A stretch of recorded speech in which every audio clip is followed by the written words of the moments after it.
को पो हौ? चिनेस् त्यसलाई? हामीसँगै पढेको थुप्री हौ। को थुप्री? प्रकृति के? मैले त कहाँ बिर्सिसकेछु नि।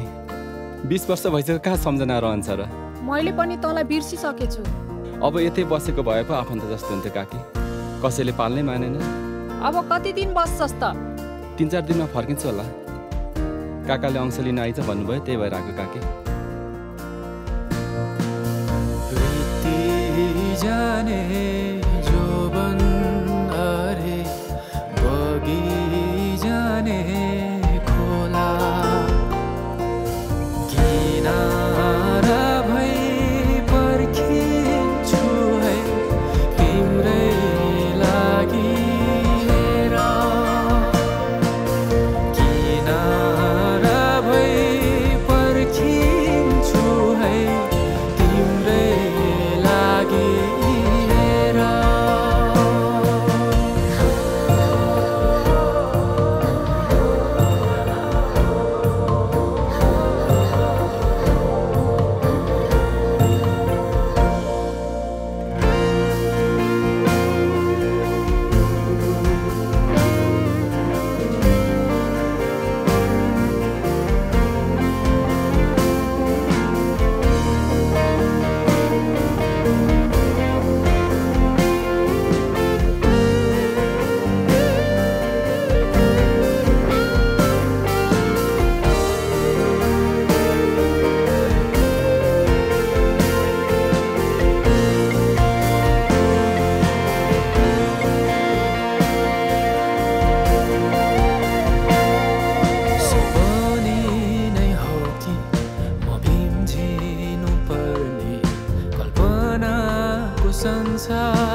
बच्चा जस्तो तिमी छोड।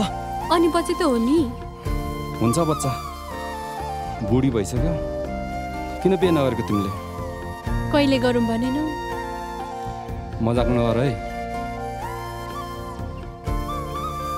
अब बिहे गर कि कसलाई कुरिरहेको? तिमीलाई नै गरेको। किन ढिलो गरेको? किन यत्रो कुराको? तर मैले तिमीलाई कुर्नै सकिनँ, मलाई माफ गर। मैले त बिहे पनि गरिसकेँ। डर नदेखाउ न। मैले तिमीलाई डर देखाएको होइन। मेरो त 5 वर्षको नानी पनि छ। साँच्चै नै मेरो बिहे भइसक्यो। म त यहाँ अंश बढ्नको लागि मात्र आएको।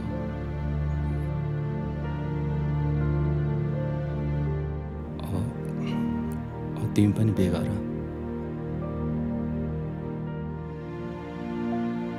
I'm sorry.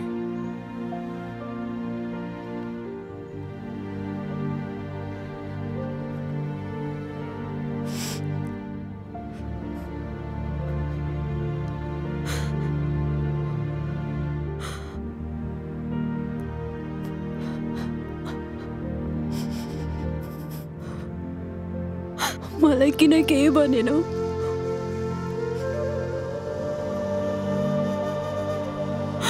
किन हरायो? म भने तिम्रो बाटो कुरिरहे। तिमीलाई एकचोटि पनि मेरो याद आएन?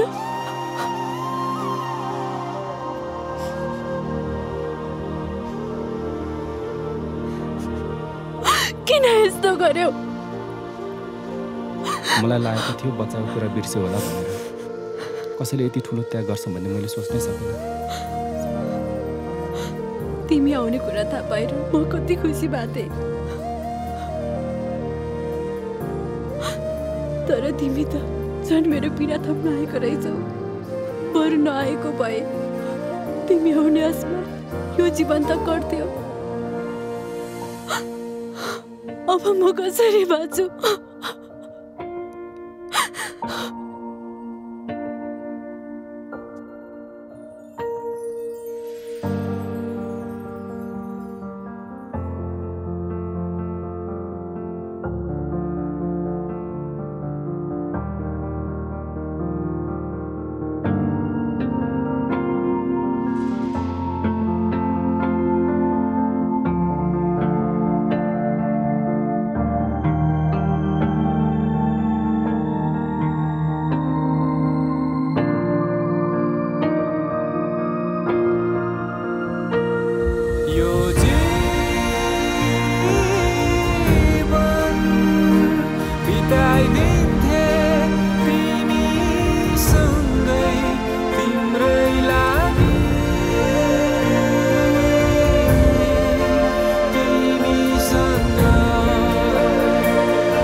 सुस्तरी सुटुकै नबोली नसोची मनमै बसे